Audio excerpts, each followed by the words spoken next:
Happy New Year. Do you think even your batting is also struggling a bit? Late recovery is the main reason because Indian batting is struggling like hell. Yes. Sorry. Was there a question? Sorry. Even Aussie batting is struggling a bit. Do you think so? Yeah. Oh, I think no doubt. There's times where we would have liked to score some more runs. That last game in Melbourne, would have liked to push that lead out to 400, 500, being in such a good position. But that's Test cricket. I think at times both teams bowled really well and made it really hard for the opposition batters. But yeah, I was second innings didn't work out last week, but I thought to get 450 or 470 that first innings was pretty impressive from our boys. Yes, yeah, one change. Marshy misses out and Bo Webster's debuting. Just talk us through that. This is the process. Yeah, Bo's been in the squad for a few tests now. Mitchie obviously hasn't quite got the runs or perhaps wickets that he would have liked this series. So felt like it was time for a freshen up. And Bo's been with the squad. He's been great. So it's a shame for Mitchie because we know how much he brings to the team, but feel like now's a good week for Bo to get a chance.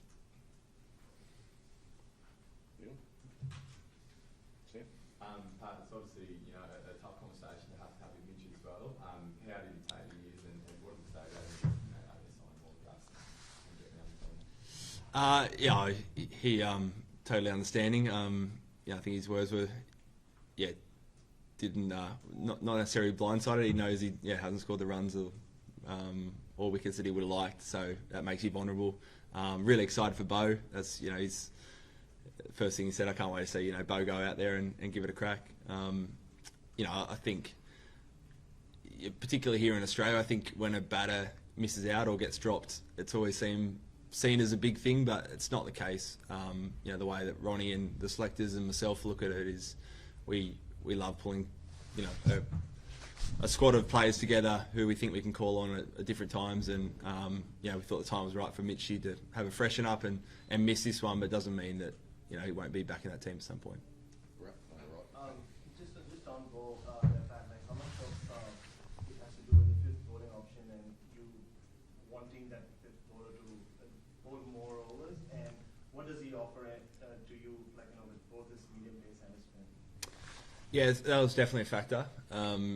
Short turnaround. I think it's always nice to have kind of a fifth bowler that perhaps he bowls quite a lot for Tasmania, so if we need to call on that, we can. I think firstly, if you're going to bat six, you pick for your batting, which I think he's shown his shield over the last couple of years when he takes the game on, and he's really changed some games for Tasmania. But I'll sit down and work that out today. But I think particularly that pace bowling's Bo's going to be handy, and we've got obviously Nath, but also Trav with some handy offies when needed. So in terms of the with Mitch, are you going to need him to bowl more in future? Should he come back in, relative to what he's been able to do this series? Is that a broader conversation? Not necessarily. We've spoken about it a lot. He was in the side this summer for being a top six batter. So that's generally a guiding principle when you pick in the top order, not always. I think when he's at his best, he gets in the side on his batting alone, and his bowling's a bonus. Obviously, got guys like Cam Green who will be back in the mix at some point as well, who provide some other bowling options. So no, not necessarily.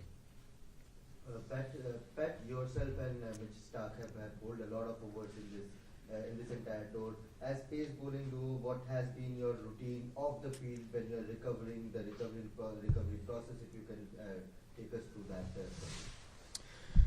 Yeah, it's I think it probably starts before the series, to be honest. I was lucky I had a really good lead in, so physically I feel as good as I have for years. That really, that opportunity's set me up really well, and I think Stark is the same. Always kind of carrying something, but we both started the series in pretty good shape. In between tests, it's not much, to be honest. We're maybe walk a few laps, get a massage, jump in an ice bath or something, but we save all our overs really for the game. I just want to know what do you make of the pitch, and will it assist the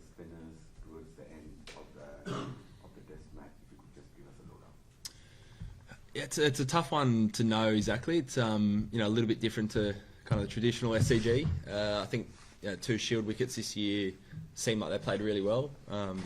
Teams were really happy with the cricket wicket. Felt like there was a bit on offer for the batters, for the bowlers, but also runs to be scored. So looks pretty good. No doubt there'll be some stages where it's pretty good batting, but potentially break up and spin towards the end. You never really know. Weather plays a little bit of a part sometimes here as well. So, I've played, a few test matches here, but outside of that, one days and stuff. So, I'm no expert. I just want to ask that, we have seen Sam playing in a different way in Shield games also. He was defensively really well as far as, defending. But in Melbourne, we saw him doing a kind of batting. Is there anything communicated by you guys? Because he has that other game also, who defended really well. But there he was just playing a different game altogether. So is there a message to Sam Watson from this team? Just go hard and go aggressive? I think he showed how adaptable he can be. That takes a lot of skill, first of all. But we always encourage our players just to read the moment, play it how they see fit. So for Sam, he sensed the moment was to attack and put pressure back onto the bowlers, and he did that. It might be different this week. It might be, I'm going to play a slow game and kind of, score your runs that way. So our message is always just to back yourself, have really clear plans and back your decision making. Do you think that Australians are a little bit leading into this test match because the pressure is on India to do all the running because if they want to square the series, now you guys will be fine with it, even a draw is sufficient for you to win the series? I mean, it's always the preferred position, but you go into every test match trying to win, so it's no doubt no different this week. But again, really happy with the last three test matches, how the boys have played. We've shown that for most of it we've kind of been the front runner, and that's kind of the aim again this week is keep it up. The last few years, the nature of the surfaces have changed, the nature of the ball has changed, and therefore you don't get those big first innings score. Just not as a fast bowler, but knowing your captain's hat, how do you do that develop? I think this venue can be a little bit different, but I think traditionally you turn up, you bat no matter what. I think you're seeing more and more teams happy to bowl if they see a bit of grass on day one. You're not as worried about the back end day 4 or 5 because a lot of the games are happening a bit quicker. So a lot of the time you're turning up and wondering if you're going to take 10 wickets on that day, and if you think you are, you kind of play what's in front of you. I think it's a little bit different to what it has been, even me growing up. But you still get test matches like last week, which are, go the full 5 days, and kind of that more traditional slow burn, which I think is just as enjoyable. Hi, Pat. Happy New Year from Mumbai. You are one of the batsmen from Aussies who has seen assured against Bumrah. So have you put some extra efforts to face him, or the IPL has helped you? I mean, last game it helped that I was at the non-strikers end. that certainly helped. He's there's no doubt he's bowling well at the moment. He's always tough. Hopefully by the time I come in, he's well into his late in the day, and he's bowled a fair bit, which makes it a little bit easier for me. But he's bowled well, so I've faced him quite a bit across the world in different formats, and but always poses a challenge. A few more, and we'll finish up. Dan, Just two from one, the fact that the lead series 2-1 shaped the way you play the game. Is it also on your mind at all, trying to withdraw first game winning? Secondly, Stuart Bowe has been around domestic cricket for a long time, but how much have you had to do with him over the years, and what's it like as a guy? First of all, no, you go in thinking only about the win. Obviously, if the wicket or the weather or anything takes you in a different direction, then maybe. But that's really it's day 4, day 5 before you even consider anything like that. Bowe, I haven't had a lot to do with Bowe leading to this series. He joined the squad, I think it was after the first test. He's just been one of those star performers for Tasmania with a bat or bowl or in the field. He always seems to have a big impact. Quite aggressive, can change the game like we've seen, Mitch Marsh or Trav Head or Alex Carey do in that middle order. And he's been great personality around the squad. You know, even day 5 there in Melbourne, he's itching to get on the field. So yeah, it's going to be awesome to see him debut. Yeah, really love what he's brought to the squad so far. Pat, you obviously had a couple of good innings in Melbourne. India have had fantastic captain, Rohit captain, Virat's obviously been quite demonstrative on the field. Like, what's been your perspective on that when India's been in the field? Has it felt like they've had more than one hook? I don't know. It's probably not for me to kind of judge on. I'm in my own little bubble, so I've haven't noticed anything different from watching on TV or being out in the middle, really.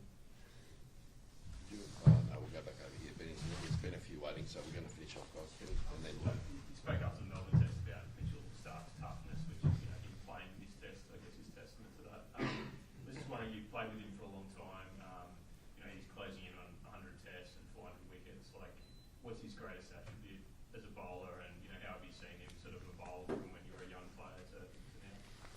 Yeah, I'd say, I mean, personality-wise, just his resilience.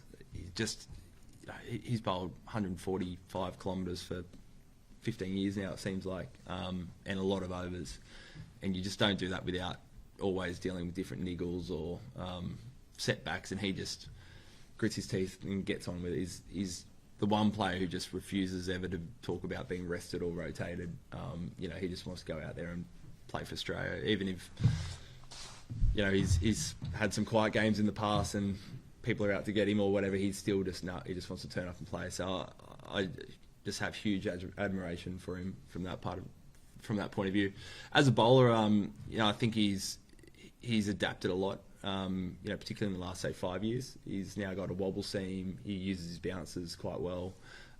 It's not just that get it full, try and swing and hit a front pad. He's got a lot of different strengths. He comes around the wicket to right-hander. So I think he's just really proactive. He knows his skill sets really well, and he's an absolute dream as a captain because you feel like you've got 5 different bowlers in one.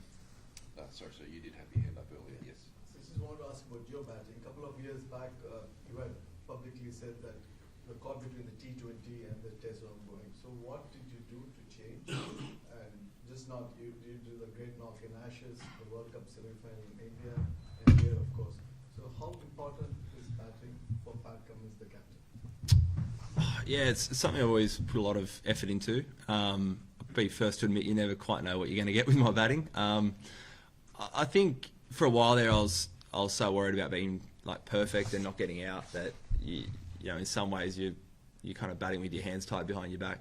Nowadays I try not to overthink it. Just try and think about, you know, scoring areas, playing good shots, not worrying about consequences too much. Just remember, you know, batting's about scoring runs, and however ugly it looks, just try and get a few runs basically. Just with Mitch Stark, I think you said he's the kind of guy who never wants to take a rest, but was there any consideration here, given, you know, he's carrying something like Sri Lanka, he's going to be a pretty important bowler there? Yeah, you always consider. You know, he went off for a scan yesterday. You know, but got the all clear to play this match. So yeah, there's always considerations, but yeah, no, he's, you know, it's a big game in the context of series, World Test Championship. It's a home game, so yeah, he was never going to miss this one unless he absolutely had to.